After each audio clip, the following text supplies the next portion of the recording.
everything worked. Hey, welcome to this week's GenXcynics. I'm your host, Kalari GXC, along with... I'm Axiom. And we are going to be talking about... I don't think any week that you do that do I not feel weird introducing myself. But we should, so that people know who we are, dear. I think they should already know us. Give up. That's one. Really do. I'm tired. We're going to be talking about binge watching this week because we do a lot of that. And I know with the pandemic, a lot of you have as well. And there's been a lot of good stuff to binge watch. Whether you have streaming stuff like Hulu or Prime or... Well, you got Hulu, Amazon Prime, you got Disney Netflix, Plus. you've got Disney Plus, you've HBO got Max, which is our new favorite. There's a plethora of stuff out there. Then that's just the ones that like you pay for. There are free ones out there that you just have to watch the same ad 50 times every 5 minutes. For the last few years now, a lot of cable stuff like Sling and most of the cable stuff offer some form of binge watching options for different shows, especially the older shows. And now you've got places like Pluto TV that take a whole bunch of the older stuff that when we were kids, it was like if you missed it, you better hope that you can catch a rerun somewhere in the future. Mm-hmm. But now you can watch entire series of shows that we used to watch as kids. Like, Kiddo and I watched the whole Batman series back in the day, too. Yeah. And there's a lot of stuff, though, that you would think they would have out for you to watch, and it's nowhere to be found. Oh, yeah. Like Night Court. I would love to rewatch Night Court. I think they have an app that shows that, though, now. Yeah, but I don't think they do it in order. Probably not. I want to watch like how we watch a regular show. I want to start episode 1 and go all the way through to the last episode. But I hear they're remaking it too. They're getting. I don't want to see a remake of those. That's another problem I have. They're actually getting like John Larroquette, and then they're getting the little. But Harry Anderson's dead. Marky Post is dead. Yeah. Homeboy who played the Mac, he's dead too. So and Roz is dead. Yeah. I mean, the only two that I John think Larroquette are still alive and Martin Mull, and it's like it won't be the same. And I think. Well, I don't know if they were doing something like it was Harry's daughter or not, but they're getting the one actress that played Bernadette to play the judge, and then John Larroquette is still like I guess the prosecutioner. I'm not interested. I watched the first episode just to see it. You can do that. I'm done with remakes of stuff that it was fine. Yeah. I just like, what's next? They're going to redo the Brady Bunch? I mean, we already have enough blended families. I don't think what the world needs is a remake of stuff that's already had its fan base. The Brady Bunch, but it's a pack of dogs and cats. I'm not going to watch it, dear. I'm not. I just... Meow, meow, meow. Woof, woof, woof, woof. Meow, meow, woof, woof, meow, woof, woof, meow. I can't with you. I cannot. That's 2. Anyhow, I just feel like there are just a lot of shows that have already been made that don't need binge watching. We just want the opportunity to rewatch them, especially 80s shows. You're not going to relive the cheesy magic of some 80s shows. Yeah, you're not going to catch that lightning in a bottle again. No. Like, I loved Small Wonder as a kid. I don't want to see that show remade because it's not going to have the same feel it did in the 80s because we live in an already technology-based world. Mm-hmm. So somebody like Vicky wouldn't even be impressive anymore. Right. They would have to soup it up to levels that just wouldn't make sense for a regular sitcom TV show. And to be honest, it's very rare for me to sit down to a newer sitcom. Well, I just can't get with them. The whole thing of like technology has changed so much from what we expected from the 80s that I don't think anybody from the 80s would ever have thought, hey, they're going to be streaming services, Yeah.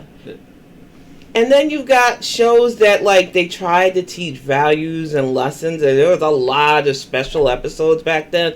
Like I like Mr. Belvedere so much so that I named one of my hirelings in Mr. Belvedere. But the thing is, there's just no way that you can have a show like that today and try to teach a lot of the things that is going on in this world, because there's a lot of heavy things going on in this world. Yeah. And I don't think a sitcom is the proper place to discuss a lot of those things. And I know they've tried with like shows like Blackish and Mixish and other shows to like touch upon the social issues, but it kind of dilutes the point for me now if there's a laugh track. Is why I couldn't get with the latest issues of South Park, because they've turned to making mockeries of things that are realities for a lot of us. So, binge watching has just opened my eyes to the magic of some of the things we liked as a kid, but I'm really not down with them remaking a lot of the stuff from our childhood. There was a rumor, and I'm glad that's just a rumor, that they want to remake Dinosaurs. And I was like, why? Yeah. It is perfect as it was the darkest season finale I ever seen as a kid, but it was necessary. And I know that it's relevant now, their message, but just re-show the show as it is. Yeah. Don't remake it. Like, I can see them, like, I get the fact, hey, we want to remake this, and it's like, but can you? No. I mean, you're going to be... The thing with Dinosaurs was they didn't have weird technology. They had a lot of the same stuff that was like, okay, It felt like we were watching something that could happen to us at the time. Yeah, if you do it now, it's just going to be like, how did dinosaurs have cell phones? Because they're going to bring in cell phones. They got to make it... The thing with Dinosaurs was like we were watching the dinosaur family, but it felt like we were watching potentially our family, things we would go through. I don't want to see the dinosaurs on their version of TikTok or trying to be influencer. If you're gonna do dinosaurs, it's gonna have to try to feel relevant to the people of today. And I just don't think they'll have that magic. It's just kind of like how they did the Flintstones. Yeah. They had stuff that was current, but it worked for that. It was an animal, and it worked for that time, the whole mentality of Fred works, Wilmer stays home. Smartphone. Yeah.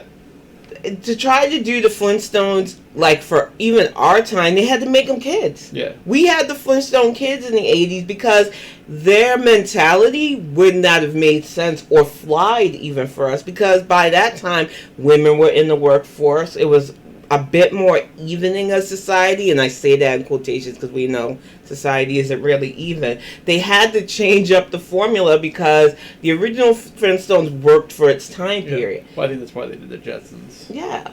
But even that nowadays is the same kind of formula. It was just more futuristic. Yeah. Jane was an at-home, spend all her husband money type woman, and George was an overworked, underpaid I was just more upset that we didn't get the food pills. I was more upset that we didn't get those buildings in the sky with flying cars and everything automated, because we're in a weird place, especially for us Gen Xers, because we went from everything being like analog and you're outside and you're hands-on to everything being digital. So for I'm sure you were thinking it too, but for people like me, I was like, okay, we are getting there. We're going to have those sky cities. Things are going to be so automated that people will just live when not there. It doesn't make sense. And the bad thing is we've got so much cool technology that, the self-driving car thing is just now getting its feet wet. The fact that we used to be able to, we used to have to take pictures on film and get it developed. Our cameras have put a company that was around for over centuries out of business. Yeah. Kodak's no longer Kodak anymore. No. They don't even make cameras. And that's the bad part, is like Kodak should have adapted a bit more. Like, I get it's hard to do that when that's the only thing that you were making was cameras and film, and then like that starts to fall off because the technology is catching up, so it's kind of pushing you out. But they could have adapted to like, okay, let's take our camera technology, let's try to make a phone. Let's try to adapt ourselves to something that's more camera focused than phone focused, and then they could have worked from there. Maybe, but you got to realize that in the realm of things, most people want stuff that can do it all. Hey, Zoe, that's the thing. Wanting a company that focused on pictures to like move into technology, it's easy to say it from our perspective, right. But when your whole focus has just been on pictures, nobody's thinking, well, we got to get into cell phones too. And now everybody's trying to get into cell phones. And I'm sorry, Google, I know I'm saying this as we're probably going to upload this to YouTube. I'm tired of your Google Fi ads. Both jingles suck. and I'm being 100% honest, I take my headset off because I watch a lot of stuff when I'm on the bike now, and at Google Fi, both songs are draining on my soul. Hey, Ballard, how's it going? Hey, Ballard, thank you. And special happy birthday shout out to Ziana. I got to put out a tweet later about that, too. Yeah, she was on a little bit ago, and I said happy birthday. But happy birthday, Zi. My thing is, I just feel like everybody's getting into the cell phone game now because they know people need cell phones. But it's just really aggravating to be inundated because they own YouTube by those commercials that sound like I don't know who came up with the jingle idea, but they're back when I was still working the old retail job. I was talking to my manager about some tech stuff, and we were just having a conversation, which is what I kind of miss a little bit about being in the store and working with other geeks, as it were. We were sitting there talking about like what we would like to see a cell phone have, and I was like, I kind of want like a Tony Stark type phone, because his phone you could see right through it. It was all like a holographic display. I was like, imagine having your phone hold up there and the whole thing is what's on this side of the phone, and when you want to snap a picture, you touch the button and it just snaps that whole picture. You know, I always thought that would be kind of cool. Instead of it being like, I can't see what's going on the other side of my screen here, you could actually see everything over here. I guess. My thing is... They looked at me like I was crazy. And I was like, oh, it's not impossible. All you need is micro cameras all around. You could. I'm not knocking your idea. Oh, you're not. Oh, my gosh. This is why I'm tired, y'all. Anyhow. Dealing with me is an experience. She does very well. It's not that I don't... You're doing okay. It's not that I don't think something like that wouldn't even sell either. It's just the fact that, and I'm losing my train of thought. I have that effect. Yeah. It's like a small controlled explosion in your brain. It's just there's a lot that I figured we'd have by now that we don't. Somebody brought up yesterday on the Bionic Chronicles that they thought we'd be like Star Trek right now. And honestly, we should. That's another show that a lot of us have been going back, watching old episodes of. We had a good conversation yesterday about how people don't understand the time differences between the original, Next Generation, and even each subsequent series. Yeah, because honestly, Enterprise is technically supposed to be the first, so they came even before Kirk and his crew. Kirk and Pike, actually, because Kirk came after Pike. Yeah. Like, it was almost immediately after, and I think they retconned that with the new movies they had, where it was less like almost an immediate transition period there. Yeah. But but people Enterprise get it came crossed like way before everything else. Yeah. They get it crossed, though, because we can't think in those terms.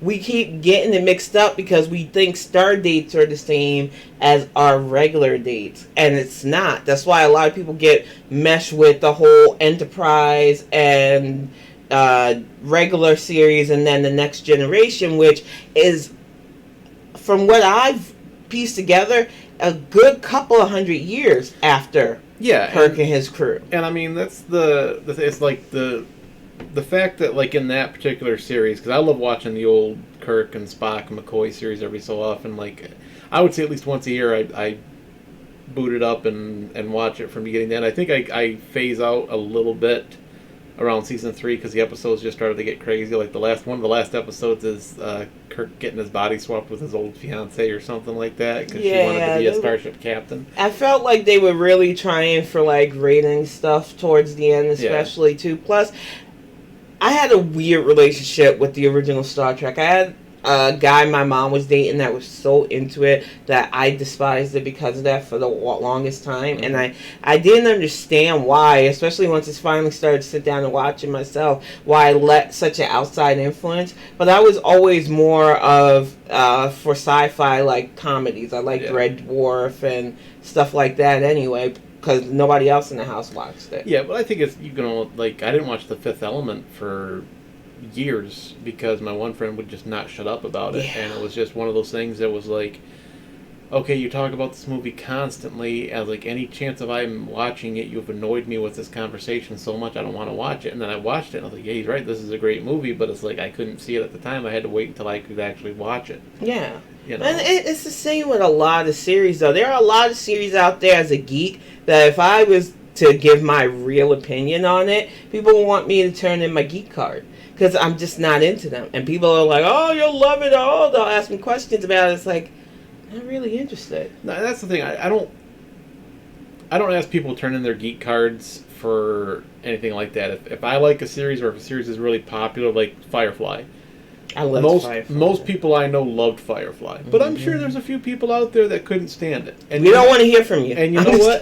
That's fine. I would not ask you to turn in your geek card because brown coats forever. I like the series that you didn't like. Everyone has their own taste. Yeah. Personally, I can't stand Harry Potter.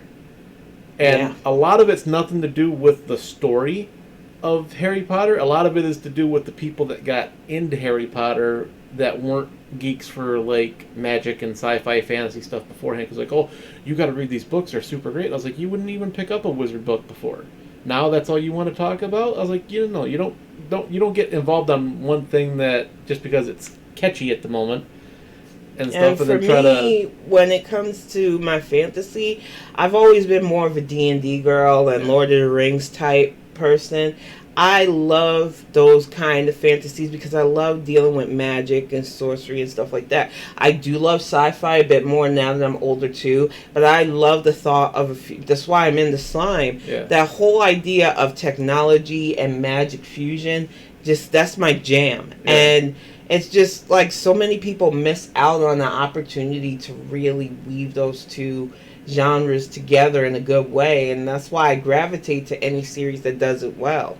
And anime has been really pushing that with that whole isekai scene.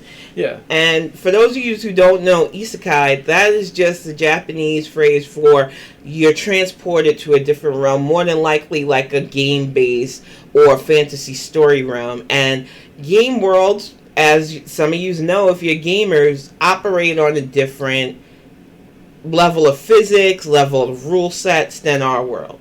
You can do amazing things. You get skills, you get talent, you get powers that you probably won't have in our world. It's kind of like Sword Art Online.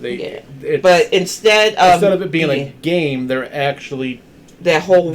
Their whole like thing that. is actually being transported. So it's like they're actually moving from one world to another world. Yeah. Become sentient data, basically. Yeah. I like that phrase. Yeah. I honestly think that, if we had the opportunity, I don't know what game I would pick to be in. Sometimes I think it would probably be DDO for me because that's the game I've been in the longest. It's the place that I feel like I can be the most creative with myself. I'm worried about Thetis way too much to say Dragon's Age because I feel like either they're going to blow up their world at the end of that series, or it's just, I don't know what to expect. Yeah. I've been playing it so long, but those are the only two games that I would ever feel comfortable being pulled into as what would be your isekai world. I really want, like, as much as I would love to try to say Destiny world, I don't know that world. And they making planets disappear. They like doing weird stuff in that one. That's just a fun to sit down and shoot things mindlessly for a couple hours without having to put too much thought into the story. But I don't feel like tied to that game world. If you ever got pulled into DDO, you'd like own it like after 48 with all hours. the resources and stuff that I've saved, though, because I've been playing that game for well over 2007, well over 10 years. Yeah, I would be fine in there. Being an elf, I would have a house in the Fjallan Enclave and just have a magic school. Yeah. That would be my whole goal, just teach people magic. To a point until you got bored. Then you'd really like taking regions. There's no boredom in regions there. over. Nah, who flies the purple banner? With the warlord stuff. I got a unicorn in that game and a nightmare mount. I don't need anything else. Big old tower coming out of Mordor. I do want to steal the Frost Prince's castle, though. When I went in there, I was like, you told me we can't have forts in this game, yet you got this. Yeah. I want this. I want to claim this whole building as mine. Yeah, see. Start small. was like, well, that's a nice building over there, too. And the next thing you know, the little section of map. They should give us the ability. It would be a good money sink in the game, too. For real, I know I have enough to plat sync for a mansion in game if they have it. And they can't say that it's not within their game structure, because in our sister game, Lord of the Rings, you can buy property and own it and pay for it. Yeah. So I don't understand why DDO is a redheaded stepchild for that kind of stuff, but I would really like to see it happen. You could probably ask Travis that. He might know. Oh, good. Poor Travis. We've been back into Destiny playing with our friends as well, and like I said, it's not like binge watching TV, but binge gaming has been a thing too, because of all the events. A lot of holiday events are on the horizon too. Yeah. They just did Halloween, but for some of us, Christmas is a thing, Hanukkah is a thing. So in order to incorporate all of the holidays for the winter, a lot of these games do like winter festivals. Winter festivals, special New Year's or end of year's festivals, and stuff like that, which is really, like, the year goes by so much faster if you don't work retail. Because I don't know if retail slows it down for you, because you're just depressed. You get to experience every single holiday, and like, okay, even before the holiday gets here, you have to do prep work before it, and then you got to do prep work after it. And holidays just lose meaning when it's like that too. Yeah. And then it's like I'm going to talk in the mental health vlog about the holidays. I think a lot of people put pressure on themselves. Oh, I got to have a big holidays, about gatherings, about this. If that's not your jam, make this the year you make the holidays comfortable for you. Because way too many of us, we get sucked into it's tradition, I got to do that, and then you're exhausted. And holidays should be fun. For us, it's going to be food, the dog show, and peace and quiet. And it has been my Thanksgiving and Christmas for the last 6 or 7 years now, and I'm not trading that for anything. It's gotten even better the last 2 years, and now that you're here, my holiday plans are complete.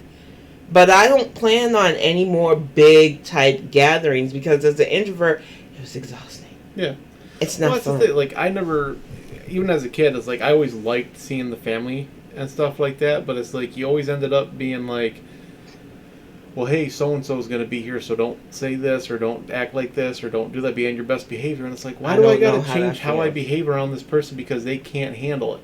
I don't know how that feels. In my family, you got all together, and faults were brought up, the dozens, mess-ups and triumphs and comparisons. It was always a big thing. So when you was like, don't say this around this people, I was like, I don't know how that feels, because we aired out everything during family gatherings. It was like almost being at like a public event. You had to be on your best behavior. Don't do this, don't do that. I was like, so basically I can't be myself until these strangers get to leave. No, and it's not even strangers. It's supposed to be family. I was like, family should know how I am. Yeah, I've never had that. Oh, don't say, like, they didn't want you bringing up super hurtful things. Like, there was a line that you shouldn't really cross, being insensitive, but family was family. And, the only gatherings I couldn't stand was when we got to North Carolina and there was a bunch of strangers. So it was more awkward then, but it was still my family being my family. That's just how it is. It was like, there was one year we went to a family reunion that my aunt was always trying to get us to go to, and one year my brother and I decided to actually go, and I was like, I've never seen any of these people, and I haven't seen any of those people since. Yeah. I was like, what's the point of this? I was like, if you guys were family, how come I don't see you? Well, they do. Lines are meant to be crossed. Yeah, right. Exactly. And that is true. I mean, I waited a good 4 or 5 minutes until people were like, hey, they can't leave because their car's blocked in, and then I just did whatever I wanted. Wow. I just is Greg wearing his underwear on his head? Yeah, don't worry about it. I've never had where it's like, don't say this. It's just you had the fine line of not starting civil war during Thanksgiving with what you said, but there wasn't really that many things we couldn't say to each other in my family. Well, that, and I think as you got older, it was more, let me just find a quiet corner where I don't have to deal with anybody, and I can read my book, and people would just leave me alone. But the second anybody saw you with an open book, what you reading? Nothing now. what do you want? Oh, I just wanted to come over and talk to you. It's like, because I was reading, and obviously that meant come over and talk to me. Oh, yeah. And family reunions are a trap. Yeah. Family reunion, I have ducked out of so many of those. My last big gathering was for kiddo's first birthday. And I hadn't seen a lot of my family since they were kids. And I had a cousin that came up, hugged me, started talking to me, and I was like, who the heck are you? And I found out who it was because he used to be a little, short, dumpy, chubby kid. And then he muscled up, got taller, and I was like, I didn't even recognize my own family members. That's how long I kept out of the loop. And it's like, if I went to a family reunion now, I wouldn't know who half they were. Right. So I just, anytime they talk about getting together and doing that, I'm like, nah, we're good. Yeah. And I know they haven't seen James since he was tiny. Yeah. You know, he looks like a full-grown man now as a teenager. I'm not into them. And I know it's the holidays and you should be talking about gatherings. I am. I'm talking about how gatherings are drained. Yeah. And those of us who are geeky and introverted, make this the year you decide whether or not you're going to drain your batteries for it. Because I'm not. I'm done. Yeah. No, it's like, it's one thing to like send everybody like a holiday card of some sort, but I was like, don't even send them a card, just send them a text message. Yeah. I'm only buying presents for kids this year, and I only have really 2 kids this year that I gotta really focus on. My kid, obviously, and you're not a kid, dear. I have childlike mentality and innocence. And then the new baby in our little circle of friends, I want to get some outfits for them because it's just nice to be able to do that. Can we get camouflage outfits so they can't find the baby? I'm sure they would love that. So I don't know if you tried to go for shock value, but I'm pretty sure our friends don't care about camo. Then I don't have to try to think of something to say back. Yeah, exactly. We're kind of being very hands off this year because I'm tired of being put in the obligations. Well, that's just like, even last year with COVID in full swing, no one did the whole, well, we should just stay away, let's have a year apart from everybody. No, people are still like, well, we have to have it, it's tradition. And it's like, you're going to get family killed. Like I said, I remember the last time I went to a family gathering on Thanksgiving that I made it known, we're not doing that anymore. And then they tried to pick kiddo up the year after that because it was like, well, if we make him go, and he was like, I just want to go home. Yeah. And after that, they stopped bothering us. We had to set that boundary and make it be known. This is how we want our holiday. Mm-hmm. It was quiet. It was just the 2 of us. We ate. We watched TV. We enjoyed the day our way. And I know they probably still don't understand it because they love their big gathering. That's how my family is. They like showing off. For us, this peace is better. Yeah. And I think more people who are like this need to know that it's okay. Your family might not understand, but eventually they'll start to respect it. Because I'm not hurting anybody by not showing up, I don't think. They're still going to eat. They're still going to get together and rag on each other and talk nonsense. I just don't have to be there trying to figure out my escape plan anymore. Because that was always my thing. It's like a Mission Impossible plan. You went in there and it was just like, how do I get out of here? One time I walked. And my godparents' place wasn't that far from the house, but I was like, if I stay here any longer, I'm going to fall asleep. So I walked, and I that was it. It was pitch black, too, because a lot of those streets aren't lit in the country, and I didn't care. I just wanted to get home. I was tired of people. I get peopled out easily. Right. You know. And that's the thing with the holidays and even being severely introverted. It's like, I don't mind gathering with friends and family every once in a while, but it's going to take me a few months after the deal. Yeah. And I can tie this back into our binging thing. Yeah. Yeah. You know how I do that? How? Holiday movies. Oh, yeah. We're going to be watching a lot of them. We already started with our V for Vendetta. Yeah, V for Vendetta was yesterday. We had Cowboy Bebop for the Halloween. Cowboy Bebop, the movie for Halloween. I did not get to watch any of my Charlie Brown stuff yet, though, which makes me kind of sad because I love It's the Great Pumpkin, I love the Thanksgiving one, and I love the Christmas one. Well, see, that one that's like, I think you should... You bought me them on Blu-ray, so I got to get them out. Well, I think like that, you get, because they're such a short special, like you don't realize, as a kid, you're just like, oh, we'll watch the special. And you don't realize it's only like 10 minutes long, honestly. Yeah. And commercials, but they made a big deal about it on ABC every year, and now they don't show it. You got to have Apple TV to watch it, unless you're like us, Gen Xers, who have physical copies of stuff. Yeah. And I will say it again: some of you tease us old people about having physical copies in the digital world. The internet messes up, y'all are out. Yeah. I'm going to have stuff to watch and read. Well, yeah, it's like we tried to find a digital... All the streaming services we have, there was no place to buy a digital copy of that Cowboy Bebop movie. At all. And we couldn't find the movie for a little bit, and it's just like, well, where the heck did we put it? And then, like... It was with my art supplies. Yeah, it was just like... And I remember after you found it, it was like, oh, let's put it in here so we don't forget it. And that's exactly what we did. And, old... Yeah, well, I think that happens to everybody. It's like, hey, I'll put it here because this is a good idea at this time, and then you don't think. I was like, well, how good of an idea is it going to be? You should be like, okay, if I was looking for this, where's the first place I'm going to look? That's where you put it. Because everything is always the last place you look. Except for me, because sometimes I keep looking because I refuse to fall into a cliche like that. Okay, dear. But I just don't understand with the resurgence of Cowboy Bebop, with the live action that Netflix is doing, which I'm probably not going to watch. I'm going to be honest. I see Ed. Yeah. And if they're not going to have Radical Edward in the cast, what's the point? Yeah, that's not Cowboy Bebop. Then. She's the reason why I love Cowboy Bebop. Now, I know that there are a lot of people like, I'm a Faith fan. I'm a Spike fan. I love them too. And I love Jet. But everybody has their favorites on it, Ed was what kept me watching the show. I was into her backstory. I was into the fact that her hacking skills helped them crack a lot of cases. And I just don't see the magic being the same if she's not a part of the crew. Yeah. And I know some people are like, it's change it to be like some sort of like it's a hacking program or something like that, because that would be weird. That would suck. And you can't tell me they can't find the actor or actress, even if they can't find a child actor or actress to pull it off, you can't find somebody that can do that role that just happens to be a bit shorter stature than supposed average height. Right. I'm sorry, but being an neurotypical genius is not that far of a stretch. They did it with Sheldon. I am sure there's an actor or actress that can pull off Radical Edward. And if you can't do that, then why have a live series Cowboy Bebop? Yeah, if you're not going to bring everything over, what's the point of doing it? It'd be like, hey, we're going to remake this show you like, but it's not going to be anything like what you saw. Yeah. And it's like, you guys already do that. Why would you do that again? Yeah.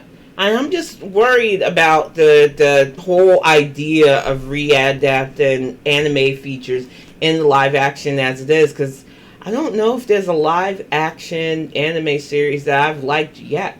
I hated Death Note, but then again, I've always had like a love-hate relationship with the original manga/anime anyway, because I don't like the way he went with the story. Yeah. So seeing that live action, I tried to give it a chance because I liked the actor who played the Shinigami Riku. I'm probably butchering his name. But I do not like the whole premise of Death Note. So it was hard for me to get with the series. And then trying to get through the live action, I was like, I'm not watching the rest of this. Okay. This is garbage. Yeah, I don't think there is a really good iteration of them doing a live action. I think Full Metal Alchemist, they did a good one on Netflix. They did a live action that was passable. I haven't watched it either. But I heard good things about it. But other than that, Street Fighter did a pretty decent one. You are the only person I know that likes. The new one you must. The new one, yeah. I thought you were talking about the one from the 90s. No. The one from the 90s is so bad.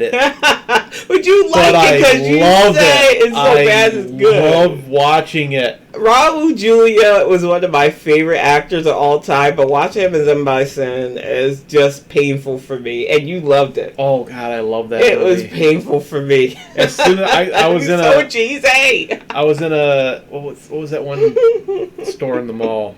FYE. I was at FYE and they had it in the Blu-ray dump bin for $8, and I could not buy it fast enough. I was just like, this movie is terrible. Please, here's your money. I'm going to go home and not watch this now. But when I want to, I'll have it. Wow. I think between that movie, Dragon Ball Evolutions, I will probably never watch I bought that as another. a punishment. Yeah, that is a punishment movie. That's the kind of movie that you don't like somebody, you make them watch. I got that at Walmart for $5 because I was just like, they deserve to have a little hope that maybe someone will buy it. Yeah. And it's good. I never opened it. It's still wrapped in plastic. It needs to be. I want to see all that. That's a sign of an apocalypse. Oh no, I'm going to keep it for torture purposes. Yeah, and the most expensive adaptation flop was Avatar: The Last Airbender, which for me, don't live action that. You don't have to live action it. They could have did a fully, as we've seen with many good anime movies, fully animated movie series, and would have got a lot more money and probably would have been done better. Yeah. You're not going to get actors that pull off the amount of expressiveness, the amount of depth that these characters brought out in the series that you can do with voice acting. Because voice actors have a way of conveying emotion that an animated character drawn can show off way better than trying to make an actor make the same facial expressions, make the same... It was a mess. And I'm not a basher of M. Night Shyamalan, but it just makes me mad that this fell into his lap, and instead of realizing the gold he had, he just ruined it by trying to make it visually stunning. That, and there's a lot of people that, I don't think they look at the source material at all. No, or if they do, they think, I can make this fancier because they think it's all about the Flash instead of the characters. Now, granted, each of the characters had amazing powers with the exception of, Sokka, who was, he was the heart. He was comedic relief. He was the only one that had no bending powers, but he wanted to be there for his friends.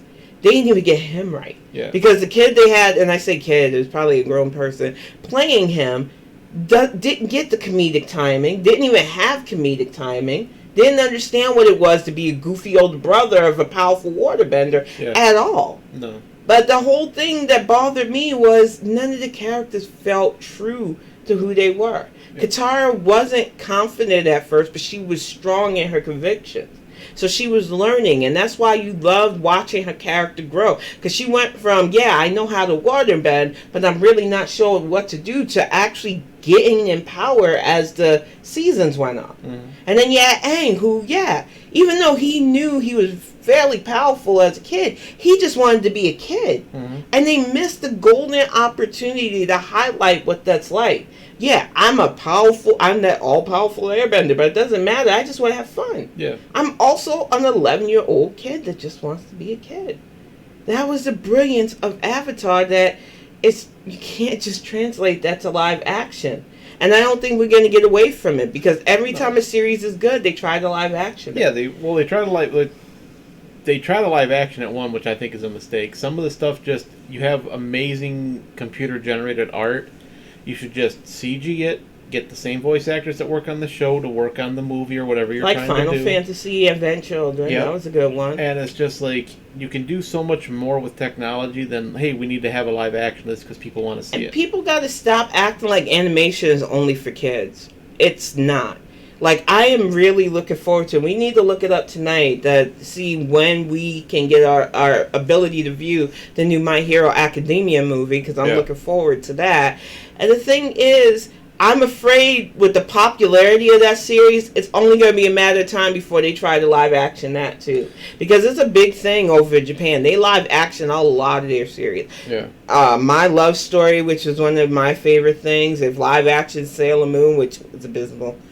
As a Sailor Moon fan, it pains me to say that, but their live action series had me going, why am I watching this? I love this series. This is making me hate this series. I did not enjoy it. That should have ended all live action, Yes, it really should have. No, honestly, Dragon Ball Evolution should have ended all live action. It's like the person that worked on it never watched a Dragon Ball episode. I don't think at all. I don't know what they were thinking, but they weren't.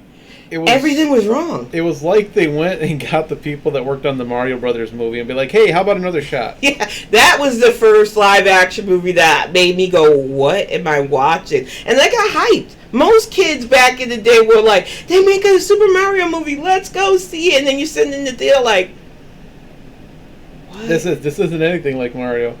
Those are Koopas? I remember yelling that in the theater and people laughing because I was like, those aren't Koopas. What is this? Right. I was upset. And the bad part was like, if those were the Koopas... Oh, it was bad. Like Toad got turned into a Goomba. Yeah. And then the ones with the long face, those must have been the Koopas. I was like, those don't even, like, they're not big enemies. Yeah. They don't have a turtle shell on his back. It was. I lost a lot of faith in. I didn't really have big faith in Hollywood when I was a teenager, but it really made me very cynical after that because it was like, I don't want them adapting stuff I love. Yeah. Anymore, because that was just awful. It's like that He-Man movie. I love that. I like Masters of the Universe, though. It was awful. The best part about the He-Man movie was it was like nothing that made the series good was in the movie at all. You never saw, and I love the fact that it was Dolph Lundgren. You never saw Dolph Lundgren as Prince Adam, and everybody looked like they were from that Road Warrior Future. Yeah. It was just like, why do you guys look so dumpy? Your clothes are so bland, and He-Man had such colorful outfits. I know. It was god awful. You awful. didn't get to hear him say his little catchphrase that he said every episode until the very end of the movie, and it wasn't even a transformation sequence. It was like, hey guys, we put this in so we could technically put the He-Man name on it. Yeah, it was bad. They really... I have that one too. They dropped the ball with these adaptations, y'all. And, like, I want to have hope because we have better movie technology now, but they just keep missing the mark. Because they keep thinking that they can visually translate. And I blame the MCU for that now, too, because they've had so many hits with their adaptation of comic book movies. Hey, True, how's it going? Hey, True, welcome to the chat. I feel like people forget comic books are based more in human reality than most of these fantasy stories. So it's a lot easier to translate superhero comics to live action than even most animes. Right. Like, that's why I won't watch the Bleach, and I know they have a Bleach live action. There's just no reason for it. The bad part is the Bleach one. It sounds like they got the original cast to dub over the Japanese. And it was just like, if you did that, why didn't you guys just do another Bleach movie? Yeah. Like, why don't you just animate it? Like, it had to have been cheaper to animate it than to get all these people to do this movie. And I know that the Shinigami technically have humanoid forms and stuff. I just can't see them making the attacks look decent. Yeah.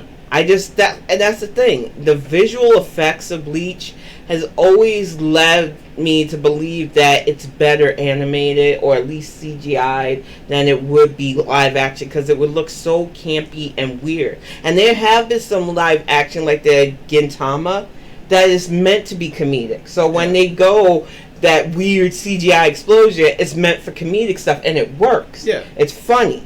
But when you're trying to do a so-called serious series and do it, it's weird. Like, there's an old movie called Kung Fu Hustle. God, that made me watch that. I did make her watch that. Yeah. But yeah, it wasn't bad. It was fun. It had funny parts. But like, they're in part of that movie. If you've never seen it, they do like a Roadrunner side effect. Yeah. Where he's being chased by the landlady of the place. That cigarette lady cracks me up. And they do comedic stuff with the CGI in that movie that works for the movie. Yeah. And it's just a good movie to watch. And it was just like, why don't they do this to other stuff? They try to take it seriously and they do these kind of side effects. Yeah. The whole Looney Tunes style CGI and live action can work if it's meant to be. It's one of the things I loved about Blazing Saddles. Yeah.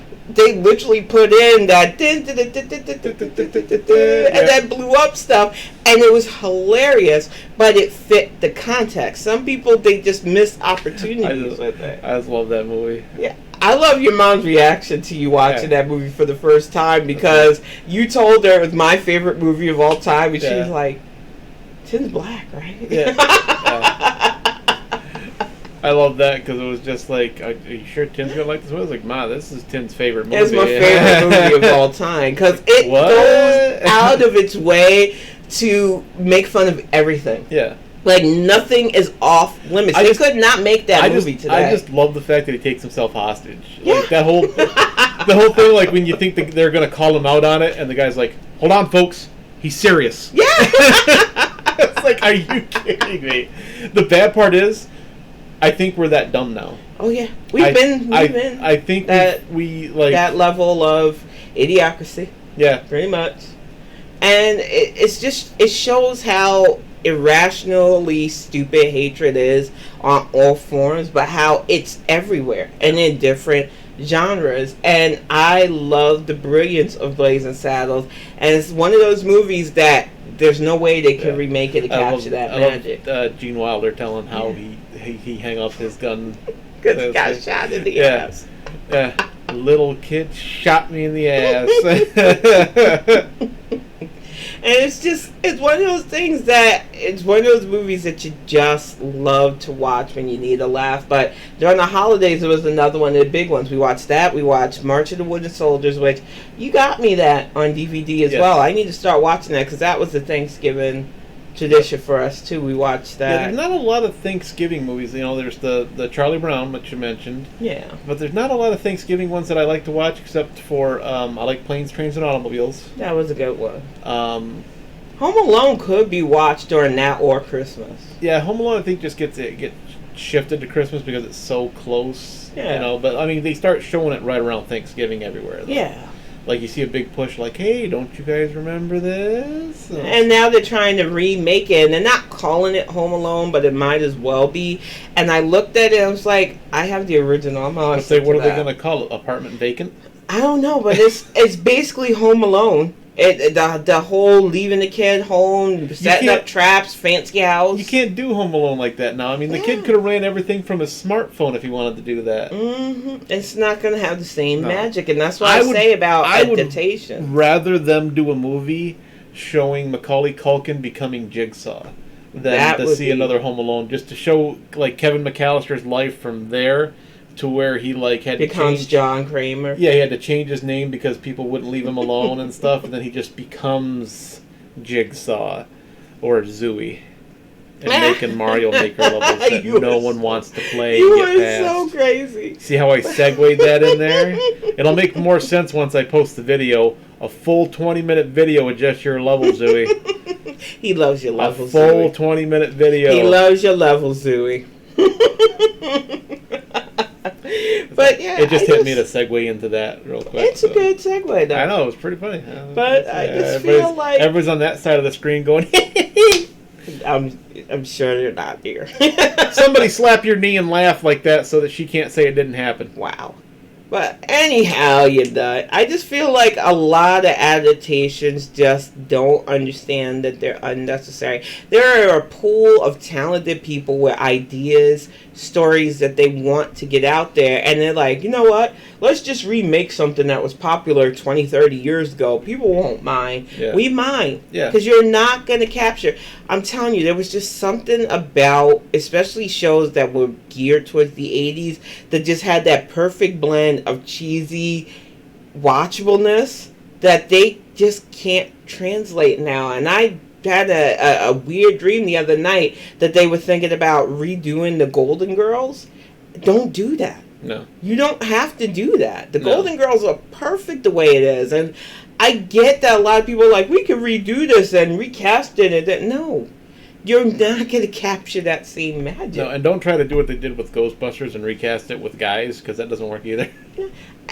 They had a perfect opportunity with that all-female Ghostbusters that they just threw away to try to do slapstick and ridiculous comedy. Yeah, and I agree. Everybody that was in that, and I've not watched the Ghostbusters movie. I am too much of a fan of the original Ghostbusters to watch that movie, and I waited until I heard everybody's stuff on it. I was like, I don't want to rally against it unjustly. Let me see what everybody says first. And I know I should watch it and form my own opinion. Just watch a couple of clips, because I watched a couple of clips just so I could see. I don't want to associate my Ghostbusters movie with that movie. How would you do that, though? In fact, I don't understand. It's like the people that say, this ruins my childhood. You already had your childhood. You can't ruin that. Brian said I tried to watch it. He couldn't finish it. I couldn't. I sat through a couple of clips to get myself prepared, and it was just so horrifically bad, the comedy, that it was like, if this is how the movie's going to be, I'm not going to sit through this. And a lot of people out there started blaming the actresses for that. And I was like, no, they've been funny funny in other stuff. It's the writing and the fact that they have to play caricatures of they. The thing that worked for the original Ghostbusters was, even though they had comedic timing, they were portraying themselves as serious scientists. Yeah. You felt like Egon was Egon because of the way he's quirky and his attitude. You felt like Peter Venkman was the con artist, basically. Yeah. They didn't bring that. Yeah. Like O'Brien did. Like he didn't mean to do a quote from Ghostbusters because it would be bad. That's the thing. I felt like they tried so hard to harp on the fact that it's women and this is how women would be, and it's like women scientists are very quirky beings, and they could have really fed into that, and they didn't. They totally took an opportunity to try to revamp Ghostbusters in an unnecessary way, and it fell flat. And they did my girl Leslie Jones so wrong in that, because Winston's character was never like that. Yeah. A, wasn't a scientist, but they could have made an opportunity to have her be one if they wanted to really shake things up. B, the whole thing that worked for his comedy was he was the outsider of the group just trying to keep up with the other three. Yeah.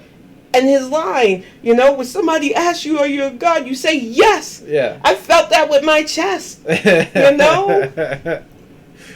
And I just feel like Hollywood tries too hard to try to get lightning in the bottle, and it's not going to work. You can't just change a roll of stuff and not make it make sense. And they had a perfect opportunity to make a female Ghostbusters make sense, but you don't have people who care about the series enough to do it right. What worked for Ghostbusters and what works for a lot of stories is the characters feel like they're characters. Mm-hmm. When you try to change that up to appeal to women but not make the characters feel genuine, it's not going to work. Right. And a lot of people aren't getting that because it's all about superficial now. I've seen a lot of, because we watch a lot of YouTube in our binge watching too, a lot of these newer Netflix movies that I just can't relate to at all. Even though we stream and we're on social media like most people, I just don't get it. Yeah. And I know that there are a lot of newer movies that are remakes of She's All That, and I wasn't even into that movie when it was popular. So seeing a remake where it's I got famous from doing a TikTok thing, and it's I'm checked out already. Yeah. And I get there's a lot of stuff out there that it's just okay, this because this is what's popular now and this is what people relate to now and that's why they make it, but it's just you can't base a whole series or a whole movie on that one thing. There's got to be more substance there. They do, and they've had really bad movies made because we're in influencer land now. Yeah. If you have over a certain amount of followers, there's a chance you're going to get a movie or be able to make a movie or be in a movie doing a cameo, and it's Does anybody else have a cold shiver run down your spine that I might someday be considered an influencer and have influence on something? I don't understand it myself. Don't you want to see this face on a carton of milk somewhere? Could end up in Fall Guy 3. No, wait, cartons of milk is if you went missing. Yeah, I'm sure there's some people that want to see my face on a milk carton. Terrible. Yeah, but pretty sure. For real, I feel like I've done some things, man, and some stuff. You're best. I wouldn't recommend it. I feel like there are people out there that really don't understand the shift and change in story narratives, and we're going to get a lot of bad, crappy movies now because of it. Because everybody's trying to be, what's the next relevant? What will speak to people? And it's most people don't even want to be speak to anymore. Everybody's trying to be famous now. Yeah, and that's the thing. Is if you're gonna do it because you like it. Don't do it because you want like that one guy that went up to. I can't even think of the streamer's name. And was like, I want a job with you, and that Paul guy. Yeah, I was like, don't do that. People are gonna do that. Don't do that. That's the new reality. They want instant fame. They think that they can go up to somebody who did. I mean, I say did the work, but they got lucky and they struck it rich, and now they're famous. That is the way of the world now. People want that insta fame. They want that insta likability. Insta, but you're not going to be able to maintain it. Like I said, See what I did there? I don't can understand play with words too. Yeah, I don't understand it. I don't agree with it, but it really is the way of things now. And you know, we watch certain popular streamers, and they say it all the time. You know, I don't have the answer for you. Yeah. Everybody keeps coming to me asking me, "Oh, how'd you get your followers on Twitter?" People hit follow. Yeah. I didn't put a gun to anybody's head. I didn't make them start following me. I post what I post, whether I have one person or more than one person watch it. That's just how you gotta be. I'm gonna say the crazy crap I say whether I got 3 people in the audience or no people in the audience. So I let people know all the time. You bring who you are, and the people who want to watch you are going to watch you, and it brings on just the amount of haters too. I don't understand what you said, Mark. That looks like a bunch of gobbledygook. My brain does not. No XXLVZJZ. I don't. Yeah, I don't understand that. I got a syntax error in my brain from that line. Greg put a gun to my head. He was very. Well, it was a pricing gun, and there wasn't even tickets in it. Oh my goodness! But yeah, I just feel like I fear that episode of The Simpsons popped into my head. Tell them, Burns! Tell them I've never shot you before. Oh, that was Carter? Okay. Oh, okay. Oh, hi, Carter. I feel like... Subscribe. Do it. Do it now. Subscribe. Do it. Come on. Hit the button. Do it. Do it now. I feel like I'm wary of entertainment, though. For real. Because I feel like they're trying too hard to speak to today's relevance. And they're not going to hit the mark. The only problem I have with binge watching stuff, though, is... I need little breaks. Like, if I sit down and I binge watch a whole season of something, I need to take, like, a day or two off. And it's bad because if I really like the show, I don't want to take a day or two off. Like, I was binge watching House a couple months back. And I watched it so much. Like, anytime I sat down, I was like, well, let's pick up where I left off on House. That I started to get, like, a weird migraine headache. That it didn't hurt, but my brain just refused to not exist in the House world. And I was like, I need to stop watching this for a little bit. And I shut it off, and I went and watched something else. I was still streaming stuff, but I wasn't, like, focused just on that one show. And it went away.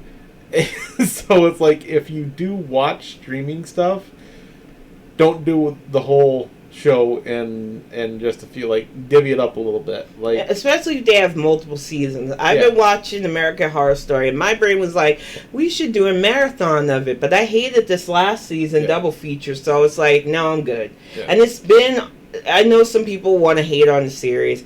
For me, it started on a downward spiral towards not even Apocalypse. It was the one before with the voting nonsense and the Trump stuff. And they haven't recuperated it since. So I don't know why I'm holding on. I'm just hoping that there'll be ties to some of the past stuff again. And that's what's been bringing me back. And I need to just let it go. Because this last season was just... You had two things. You called it a double feature. And I thought that they would have some bridge to both. And they didn't. And I get the whole motif of bleakness. I thought that was the only good thing about it, was it really reinforced how bleak the American Horror Series world is. But I didn't care about any of the characters. I didn't care for the story. And they missed a perfect opportunity with their alien leans to tie it back to the asylum, which I was hopeful for. Because even though I'm not really that big into asylums type stuff due to personal reasons, I like the asylum story. It was crazy as all get out, no pun intended for Asylum, but there was so many different facets in it. There was the whole Broadmoor / kind of psychiatric lean, the whole serial killer lean with Bloody Face, but then they had the whole alien lean, which came out of left field but somehow worked for the story. So when you have aliens in the newer series, you would think that, oh, there'll be ties to that. And there isn't.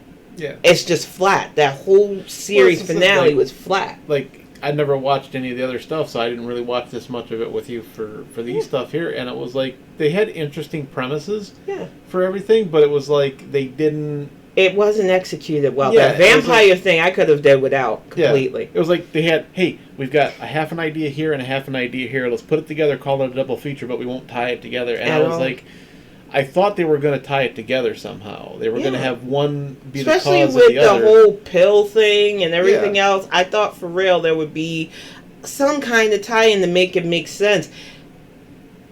I think they could have did without the whole vampire thing, even though Macaulay Culkin did really good in that thing. The few things I saw of him, he did really. He's still a good actor. Yeah, he really is. He did really good in that. But for me, they could have did without that whole lean and just did the whole alien thing because I liked the weird historical leans at first, and I really wanted to see where they were going with it. And then it was just like I'm just sitting through this to get to the end. Yeah. And when they got to the end, I was like, well, I'm done. I've done that to a few things. I've done it to a few shows where it's just like, I'm watching this just so I can see how it ends because I'm still curious. But there have been one or two things where I've watched and it was just like, I can't even sit through this till the end now. The last thing I did that with was Tiger King, and I still have regrets. And I still can't believe they're coming out with another season of that crap. Come on, I know. 2. I'm done. Season 2. I'm done. I've watched Tiger King. I watched 7 episodes of season 1, and I just... You can't bathe the skeeve off of you from knowing those people exist. We wash, but dang they don't make water hot enough. At all. Like, for real. I'm telling you, my brain internally screamed because the guy was like... He just casually said, we slice open... Oh, not even slice it. We open up snakes, stick bags of cocaine in it, and oh yeah, I murdered a DEA agent, but he's free to roam around Florida with his tiger reserve. And it's not even a main guy. That guy is a whole basket full of crazy and just weirdness. I'm thinking... When a side character has you going, what am I watching? I'm thinking we need to go down and do what Bugs Bunny did in the old cartoon and just kind of saw Florida off and just kind of kick it away to let Cuba have it. Cuba don't want that. Cuba don't want... Nobody wants that state. I didn't realize that there were people that profited off of big cats that badly before. Yeah. But to see the levels of depravity that they go through just to be lucrative. Yeah. I got a bunch of wives and I have them in roach infested rooms. It was just a lot of awful condensed in that series. And it's like the only way to have a season 2 is to go even further over the top. And I don't want to see it. Yeah, I know I share the same air as those people now. You don't want to get too deep into the rabbit hole. Can we get rid of Texas too? Yep, I'd be the first to start that off. Sorry, True, I love you. You guys would take you. You got to move. We would take you in a heartbeat. But my family's from Texas too. My grandfather, born and raised there. But if I don't kick Abbott between his tail, I don't know. That's the only thing I want to do in Texas right now is go kick their governor right between the legs. Yeah. You know, not to get too political on the geek cast, but he pisses me off. He does. This is why those of you who keep trying to push me towards politics, you know who you are. This is why I keep saying it's not going to happen. And I'm saying she should just run under the thing of I will kick McConnell in the dick. Along with others. Mark, I love Texas. Vote for Cal 2022. She'll kick McConnell right in the dick. People want fighters all of a sudden. They She'll don't split understand that politics. turtle shell mother riot open. Oh, I agree. The government in Texas is horrible. I love my state, but I completely agree. I'm telling you, I just being. And you know what the bad part about that is?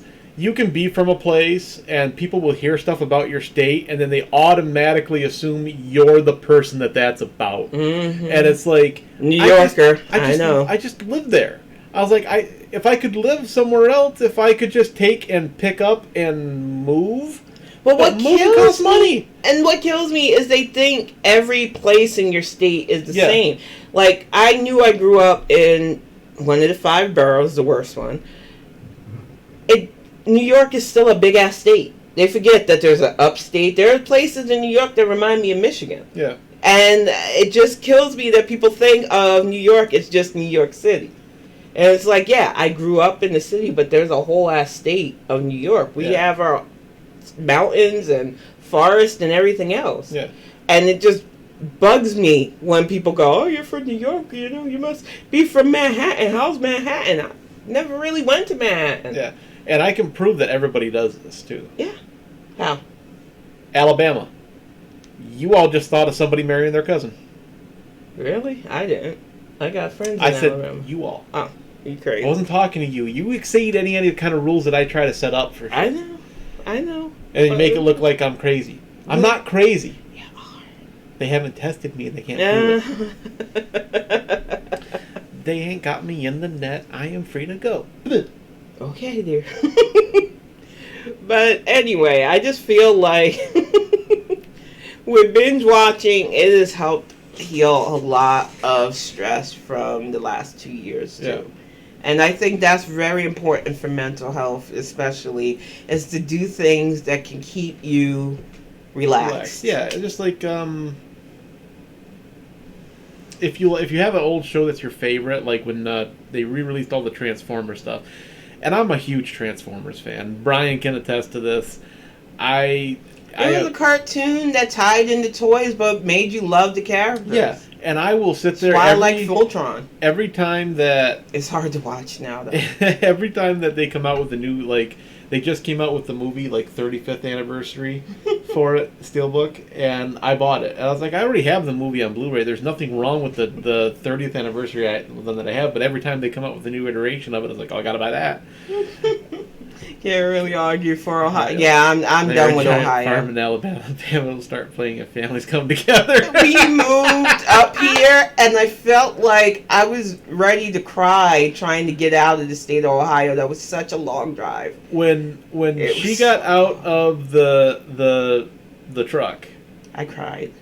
I gave her a hug. She started crying, and she goes, I am so sorry I gave you any kind of guff about you driving out here because, what was it, 2 years previous? Yeah. 2 years before that, I drove out to North Carolina so I could visit her, and the first time I attempted it, I turned around when I got to Ohio. I was just like, I can't do this right now, but then because I was driving by myself, and I had never left the state at all. So I was going through places that I had no business going through. I got lost on a mountain in West Virginia, but I did it. And she goes, that state doesn't end. It doesn't. And Ohio does not end rationally. It doesn't. It is way longer than what it needs to be. It was awful. And I just was like, I will never make you drive long like that ever again, because that was an ordeal. Yeah. And we used to go up and down I-95 to go from New York to Florida. It did not feel as long as driving through the state of Ohio. The bad part is like I got through the state of Ohio, and then it was like, okay, now I'm in West Virginia, and I just got to loop over this way. And then it went from West Virginia to you're in Virginia, and then I was in North Carolina. I was like, how did I travel through 3 states faster than I traveled through that one? Mm-hmm. It doesn't look that big. Mm-mm. That is why it's full of serial killers. Yeah. They're all from Ohio. That state is just, there's something going on with it. It's bad mojo or juju or whatever. I heard that it's high in the middle and round on both ends. Probably. I just know that I never want to drive through it again. High in the middle and round on both ends. Screw Ohio.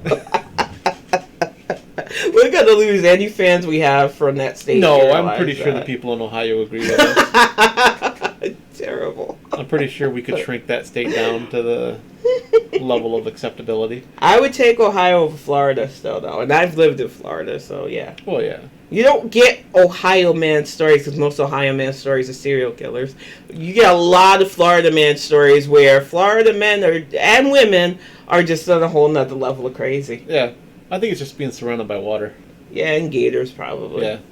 Well, then again, Michigan's surrounded by water, and we're not all crazy either. Nah, you just aren't caught. I said we're not all crazy. You just haven't been tested. I didn't say that there wasn't some craziness on there. And New York is fucking Gotham, so we're all crazy. And, like, I love exposing him to aspects of the stuff that I grew up around that was normal. But we've been binge watching Impractical Jokers. And that's just the comedic side of all that craziness. Going to work, going to school in that, and just developing the I'm not bothered by it persona that I have. Right. That's because that was every day. Yeah. Like, the stuff that they do, going around, look at me, that's every day in that place. So I learned to not really pay it any mind. If you experience it, like, every single day, you learn to tune stuff out. It's just like working retail. Yeah. As Brian and Mark can suggest, you get used to hearing people go, well, I'm never shopping here again. And it's like, okay, whatever, lady, see you tomorrow. Yeah. Or, I don't understand this.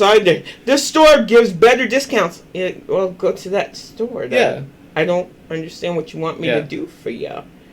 But I am one of those people that if, like, I don't want to spend my money somewhere, I won't do it. Ohio is the forest and Michigan is the Black Mage Village. Nice. Way to geek it up there, Mark. Way to geek it up.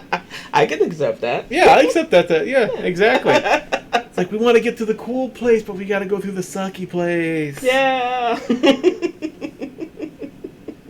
Yeah, we have been really into, like most Gen Xers, TV, but it's not a lot of new stuff. We have been watching a lot of older shows that we liked when we were younger. I gotta say, there's not a lot of new stuff. Like, I am excited for the next season of the He-Man Revelations on Netflix. Because I know everybody was complaining about it. I enjoyed it. I don't see why everybody threw such a fit. That was a perfect, like, that is how an episode would have ended. Yeah. On a cliffhanger. So you have to wait for the next season. That everybody does that. Yeah, except The Walking Dead ruined that with their cheesy bull. Well, they had a lot of stuff in there that wrecked that. Like, yeah. I'm pretty sure Greg Nicotero just kind of symbolism is a poisonous cancer on the sphincter of The Walking Dead. You mean you don't want 5 minutes of a slow, old-timey music record while you pan out a shot in the kitchen? Greg Nicotero was the prostate cancer of The Walking Dead. And I know there are going to be Greg Nicotero fans that get mad at us, but he doesn't kill you immediately. He makes you drawn out, and he kills you eventually. His episodes was so unnecessarily long for no reason, and then to get a whole 90-minute special for Morgan where they wanted to do a whole nod to the Ninja Turtles by naming that guy Eastman. Yeah. And that's the only thing I remember from that episode because it was so ridiculously long and stupid. You remember when we tried to watch... It's another show I'm probably not going to go back to binge watch, even though I liked the first season. Was it Hateful Eight that we were watching? Yeah. And it was that scene where they're above the... I don't know if it was a church, but they were going through the cross, and they did that slow pan out at the beginning of the movie. Yeah. And I was like, how long are we going to pan out from this thing? Who did this? Was it Greg Nicotero? And right as I said it, his name popped up as the person that did it. And I was like, well, that makes perfect sense. This is going to be full of symbolism. That's his standard, and I get some people love it. They're artsy. They have to see more meaning in a shot than us regular people. I don't want to sit through a movie of fucking long panel shots and stuff. Those are the same people that buy the white painting that has no paint on the canvas. It's just a white canvas because, it is so deep. It's like, no, it's not. It's a blank page. It was cheap. They bought it at Walmart for $6.99, and they're selling it to you for $1 million. Yeah. I just honestly do not understand those that need I'm deep sorry, symbolism. $6.96 because Walmart doesn't do 99. Yeah. I just feel like entertainment-wise, I'm enjoying binge watching a lot of old shows. Oh, yeah. I'm going to wait for a lot of new shows to get finished and then just watch them in the season like we've been doing for stuff like Archer and stuff too. Thanks to Hulu. I mean, watching regular show was fun. I never watched all of that, and I was like, you know what? Eventually I'm going to rewatch all that again because that's a good show. It was fun. It was funny. There were plenty of it out at the end though. Yeah, that last season was. I'm kind of glad that we watched it the way we did because it would have fell off for me back. Yeah, they would have. They could have definitely cut like the last season off almost completely with the amount of episodes they did, but they really stretched out that final fight. Yeah, but it's nice being able to watch all that stuff. Like we should binge watch Venture Brothers.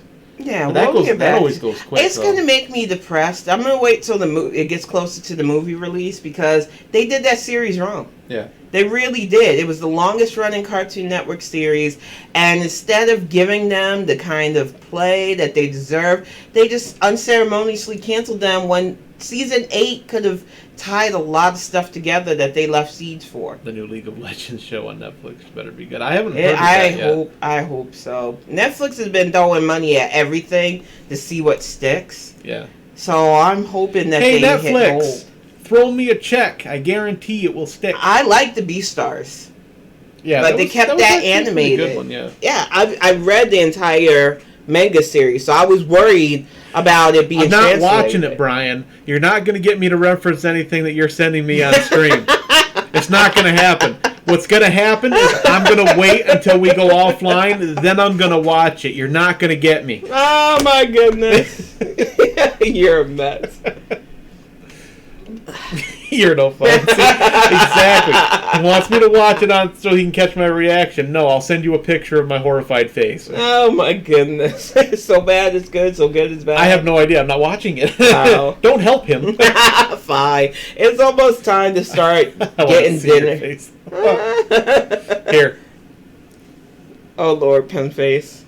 But we are going to get ready to wrap things up. It is 6 o'clock. Teenager will be pacing soon. And dinner's got to get started. It is one of our favorite... That's the wrong face. Too bad that's the face you get. Best. It is one of our favorite streamers' birthdays. I'm not sure if she's going to do anything online She is tonight. doing a... let me see if she's live, because if she's live, we'll rate her. You know, if Diana's not live, we're just going to birthday bomb her in other ways. But, birthday bomb! If you haven't checked out her stream, you really should. She is an amazing person. I don't think she is. I don't think she's live. She normally parties on her birthday. I don't think it is. Let me try to boot it up in another way here real quick. Hang on. Okay. But I don't think she is. I think she is doing a birthday stream, but it's going to be later on tonight. And I'm telling you, y'all, I'm old. I've been up gaming lately, but I've not been watching a lot of streaming stuff later at night because I'm tired. I just sit and accumulate channel points instead. Yeah, it's like a lot of our friends, I've just been kind of sitting in the chat room just to help them get views and stuff like that. But it's like, there's other stuff I want to do at night. Brian said not enough disappointment. Not enough disappointment. Go back and look up an employee photo of me, Brian. You'll see all the disappointment you'll ever need. We will. Maybe next week if you can find a photo of me. Maybe next week though we'll do our react. Well, I don't want to get into any weird DMCA, but I would like to talk about trailers. You know, because there's been a lot of trailers coming out too for things. We've watched the Morbius one because YouTube kind of forces that on you with their nonsense. And then there's a lot of trailers out lately for newer stuff. What we can do is like we'll just do YouTube because it's allowed. Then there shouldn't be any DMCA issues. We can do a trailer and then give what we think about it. All right. Yeah. But we are gonna get ready. I don't think you'll find any. I was pretty careful about not being in any photos where I worked. So if you can find one, send it to me. You took that one photo where you were biting on the tip of your glasses. Yeah, but I did that in multiple places. That could be for anyone. And I'm not saying there aren't pictures. I have photos on my phone from me at work. The Mario photo that you used as your emote. I got the Mario photo that I edited everything out so I could use it as an emote. Yeah, I do have photos of me, but there are a lot less photos that other people have of me at work. Yeah, though you had a lot of weird photos of people from work that you would just take it just to take I really wish I would have taken a photo of Twitchy so I could have shared it with people. I don't want to know what Twitchy looks like. I already have like a caricature idea. Whatever you're picturing in your head, yeah, that's exactly what he looks like. Wow. I guarantee it. Okay. Because I had like this weird picture in my head from your and Brian's stories, and it makes me laugh. And I think of him as a cartoon pic character. Of you with the box on your head. I do have that one. But the I box have a picture of you sleeping. Is on my head. That he wanted me to meme for him. So we do a bunch of memes. Yeah. I have multiple pictures of Brian asleep. Yeah. Because he would fall asleep in the darndest places, and I was like, What makes you think I'm he not? Has 4 I'm not going to do that. Who's Twitchy? How do you not know who Twitchy is? Has he just not been in? I knew Twitchy for the longest time because of just the stories that you hear Twitchy's, of him. and I'm going to try to do the voice so you can kind of hear it because you might be able to recognize him for that, but he might not have been in since I left. He's a guy that would come in and he would constantly have phone problems because them Russian hackers have hacked my phone. I was on there, and I think these Russian hackers are in my phone. They're trying to get. That's why I have to cover up the camera so that they can't see me because they're always trying to see me when I'm naked. Wow. I am quoting directly. I know. Those words were said to me in a serious fashion to where I couldn't look at him and just go.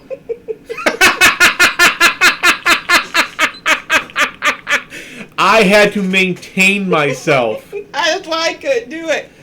Like when he came in and told you how he rescued a school bus of children. It wasn't a school bus. It was a car of kids because it was funny. And I want to share. I know we're getting to the edge of wanting to leave here, but I got to share this story. I was driving. That was a weekend statement from him, though. Yeah, it's true. The Russian hackers finally got him. I wouldn't doubt it, but they were all female Russian hackers. Like beautiful Russian women, which is an oxymoron. No, you stop. You gotta get us in all kinds. I shouldn't have done that. That was a bad joke. Okay. But there were always female Russian hackers that were trying to get, and he always had pictures to show you of these people that he was meeting. But the problem was he was having trouble with his phone because he was downloading all these weird dating apps, and people were trying to steal his identity. And I was like, dude, as soon as they see a picture of you, they're not doing anything.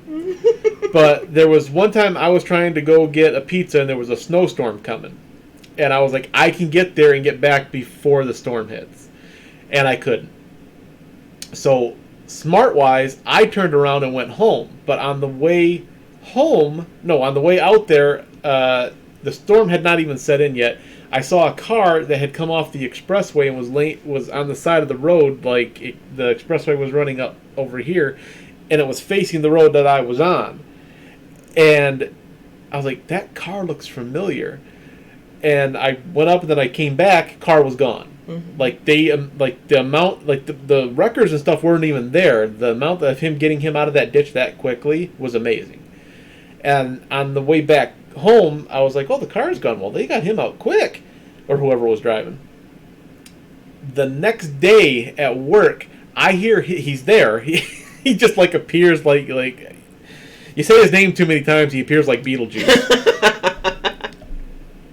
He was there, and he was talking about how, I almost wrecked my car the other day because I was driving on the expressway, and these young kids that were driving on the expressway with me, and it was such a disjointed tale with his 5 cases of Mountain Dew, such a disjointed tale. I had it made it sound like they were on the expressway coming toward him, but that's not how the expressway works. There is a northbound lane and a southbound lane that are separate, especially in that area. So I don't know how he was avoiding them, because that's what he made it sound like, and they got loose, and I had to avoid them, so I had to take my car over the guardrail and down on the hill so I could save those young kids' lives. And I was just like, if I decipher that tale correctly, did you try to kidnap some kids? Is that what actually happened here? What is wrong with you? Twitchy was amazing. That is the last time I saw him. So he could have gotten kidnapped by the Russian agents that were helping Donald Trump fix the election. I honestly, the world that you've worked in is still fascinating to me. Isn't it? It really is. It's like stepping through the looking glass. Y'all really worked in a carnival, for real. You walk into a retail establishment, but that is not the world that you live in. It is a whole nother dimension of weirdness that I think I'm going to have to dedicate just a whole story. Brian and Mark, you're going to have to come on this and help me remember stories, because I blocked them out for my own sanity, so that I don't go crazy and just like become the guy that just kills people and buries them underneath the stores? Okay, there, Jigsaw. Calm down. So many stupid questions. Oh, so many stupid people. And I got a follow after saying the creepy guy that would live and kill people under the stores. Woo! More people! Yeah, I'm telling you, that's why when I was younger and did retail, I nearly got fired for trying to fight people. Thank you for that follow. Now that I'm older, it's even worse. Yeah. I couldn't do it now. I can't smile if somebody says stuff like, I'm technologically illiterate, or they expect us to read. Oh, by the way, I'm a teacher. I tried, and the amount of wanting to strangle people just went up exponentially. The amount, and I'm not going to say that I speak for retail people, but as a former retail person, gigabits, Oh, God. Let me say this. When you go into a retail establishment and you have no idea what you're doing and you're relying on the people there for tech support, which they are not obligated to give you at all. This is a retail place. They're there to help you buy stuff, not fix your phone after you break. Or hear your problems. We're not paying psychiatrists. Unless it's Best Buy, there is no Geek Squad in any other retail store. Nope. So when you go in and you be like, hey, my phone broke, can you fix it? And you say, no, well, I bought it here, you should fix it. That doesn't work. That is not the... If you want to return the phone, customer service is up front. That's where you do the return. You do not bring in the thing after you've looked up so many porn sites that your phone physically got heavier from the data you've downloaded. That is not how a retail situation works. I shouldn't have to see that. But we do, and you see nothing wrong with it. Mm-hmm. What's wrong with you? And we do talk about you after you leave. But we pretend we don't while you're there. But we don't do it because we want to be your friends. Some of you develop like weird interpersonal relationships because you come in every day and you think that we're like BFFs, and most of the time we don't remember you. No. We're not paid to be your best friend. How many times people, if we remember you, you have done something horrible Exactly. to us. You have done something that we cringe when we see you walk in because we know you're coming to talk to us. Like that customer who really sounded like Boomhauer slow, and he would come in and just his voice was so distinctive, and then he would smile at me, and I'm pretty sure I agreed to be his bride, and I'm glad I left the state. He's probably looking for you. He probably is. That was just a weird scenario, and I made the other cashiers laugh. Hack guy was just a jerk. That guy was just so like, and we do come up with funny names for you. That is not the guy's name. Like on his driver's license does not say Hat Guy. That is what we have dubbed to call him, so that we talk to other associates. We go, Hat Guy's here, and they go, I don't want to deal with him. You're not going to do that. I had a guy that I was working on building a new release for movies. I was trying to put product out. He comes in and he talks to me every single time he wants to order new movies. Every Tuesday he is going to be there and he wants me to order movies for him on his phone with his account because he doesn't understand how it works. Oh, I can't. I'm not licensed to do that. I'm not supposed to be doing that. I used to avoid the ponytail guy watergate just because I didn't want to go drones out again. Yeah, that guy was crazy too, Brian. This guy came in because he was having trouble with his phone, and I decided I'm just not dealing with this guy today. So I sent him over to the cell phone guys so that they could help him. The cell phone guy got so tired of dealing with him, he just tapped out and said, I'm not doing this. And he goes, I've done all I can help you with, sir. I can't help you with anything more. The guy drove around in an Amigo to find me so that I could help him, and I got stuck helping him do the thing that I sent him over to the phone guy to deal with. There's no avoiding it, and I'm not supposed to do that work. I get yelled at by management for doing that work, but you know what else? I get yelled at by management by not doing that work. We see the difference with what we had to trespass a guy from the store today. Want to play a guessing game as to why? Oh, geez. Public nudity? No, I don't think he'd do that. It's just a story. I think. Was it? Was he getting belligerent with the associates? Because that's the only reason I've ever actually seen them. Hey, you can't be here. You're trespassing. Intoxication. That or theft. Theft would be another reason why. Wow. Nope. I'm telling you, it's something wild. Brian gets all the amazing stories. Something in the water up there. We had a guy that literally decided that he was in love with one of the aisles, and we had to have him stop coming in because we were afraid he was going to do something with one of the aisles that was inappropriate. He actually fell in love with an aisle of the store. Yeah. I'm telling you, retail is crazy. You guys get bored and you just want something to do, go stand around the retail store for a little bit. Or talk to an employee. Don't talk to the employee. The employee's busy. No, not while they're on the clock. He doesn't want to do that. Befriend somebody who's done this job, because we got tales. Like, I think the reason why I don't deal well with vegans was being trapped in that phone call with the guy who wanted to sing me the song of veganism. He comes in, wanders around a bit, finds a phone nobody is by, and then hits the intercom and yells, "Let's go, Brandon." Wow. I would never have guessed that. Wow. I would never have guessed that, and, you know, I wish I would have lost my job in a more colorful way than how I lost it. Honestly, I wish I could have done the little, like, video that most people do. They pick up the phone and be like, "Hey, everybody, let me tell you how about my job, really." Wow. Because I'd have been that guy. Yeah. I'd have been that guy telling everybody what I think, and I got a feeling that Twitchy or Hat Guy would have been the guy to push me over the edge. Or Ash's lady, if she ever comes back. No, I don't think Ash's lady ever would ever come back into the store. I never saw her again. Yeah. I hope you never see her again. She still hold that grudge. There's good parts about retail too. There was a lady that every year she's a professional photographer, so she comes in to get her pictures developed. Yeah. And she is just a sweet, nice lady, and every year she bakes cookies for the entire department and brings them in and everything. So there's good aspects to retail, but not a lot. My brain almost twisted your story, so I was like, yeah, okay. But that's the funny part is, like, I would never accept food from a person I didn't know. But when you work retail long enough, you're like, let's roll the dice. What's the worst that could happen? They're going to find me in the back room freaking out. I'm already back there freaking out. He drives a van with the F Biden painted all over it and holds up to raise the sign all the time, too. Jeez. Wow, one of those. That's another thing I don't miss for retail. I would probably get into a physical fight if I had to work in retail right now.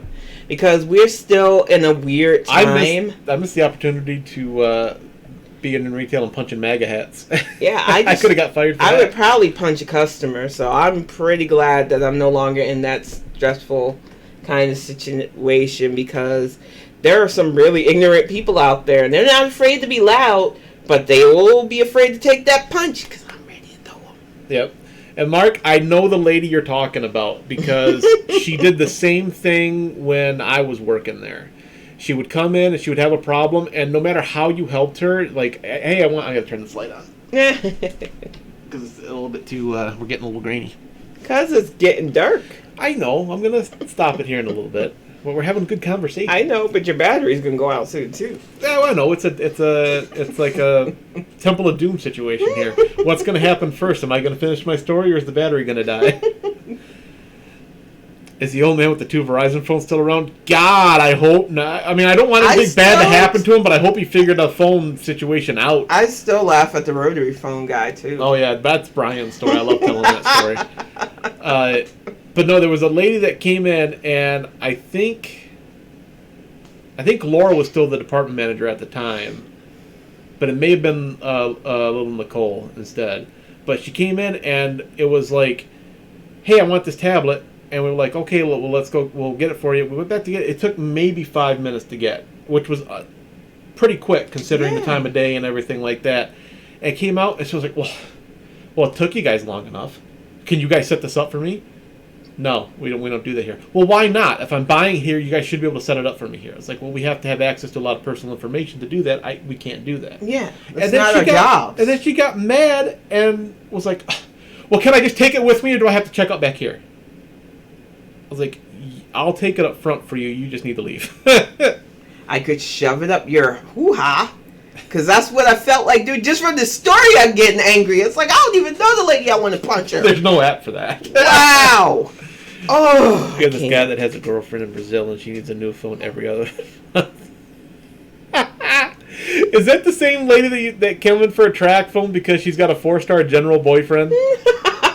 And track phone is the accepted way that they can communicate. We know people that are giving money to their overseas boyfriend, girlfriend, whatever situation. It's like, people, stop doing that. Yeah. Y'all are getting scammed. Yeah. Just stop it. I remember. I know you do, because we had to sell her phone cards every month. She would come in and buy $40 worth of 1 gig phone cards instead of just spending $45 on the unlimited plan for Straight Talk. Oh my goodness. I nearly twisted my back trying to adjust the chair. And I was laughing at the idea because I remember how incredulous, and I love using that word, you were over the fact that she has a 4-star general boyfriend. Yeah. But she had to go and buy I was just like, if he's a 4-star general, I guarantee you they're giving him a secured phone to give to anybody he's talking to. Why are you buying a track phone? These people are crazy. What part of the 4-star general is going to make me act any differently toward you? Exactly. And why would you be shopping there if you were dating a 4-star general? I was like, you were talking to someone that was educated in the school system of that area. A 4-star general's not impressing me. All right, everybody, we're gonna go ahead and sign off here. Let me check one more time to see if Zai's on, because that would be a nice little birthday raid. I don't think she is. No, I honestly think I don't think she's gonna get on time. there until like 8:30, so she's probably celebrating. So, yeah. Oh, she got some birthday wings and it's just relaxing.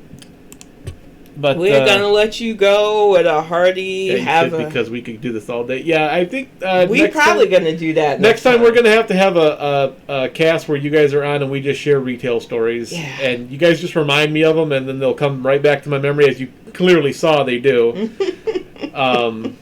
Yeah, that old man though, that's gonna be a fun story. Bring him up again next week, and we'll share some tales from him, because he was a nice old man, but he was a weird old man. Aren't they all though? Not to this level. All right, y'all. We are gonna wrap it up. We will be back on Monday for Mario Mondays. If you have a viewer level and you want us to play, well, I say us, but you want you're gonna see me play. Axiom play it and me harass him during it. Please put it in our Discord. Yep, I'll give you guys a link to the Discord. I'll give you guys a link to my YouTube. This will be up. I'm pretty much just gonna share it right from its entirety over to YouTube. Yeah. So if you guys want to watch it again, or if you missed something, you can watch it there. Take care, everybody. Stay safe. Especially you guys that are in retail. Yeah. Don't let somebody get you sick. It's not worth it.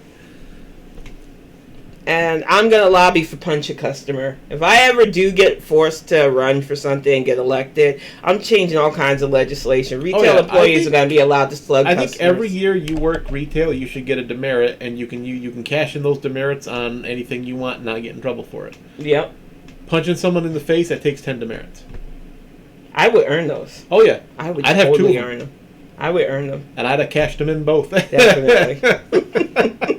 We're both crazy, though. Take care, everybody. We're going to go get some dinner. Yep. Night.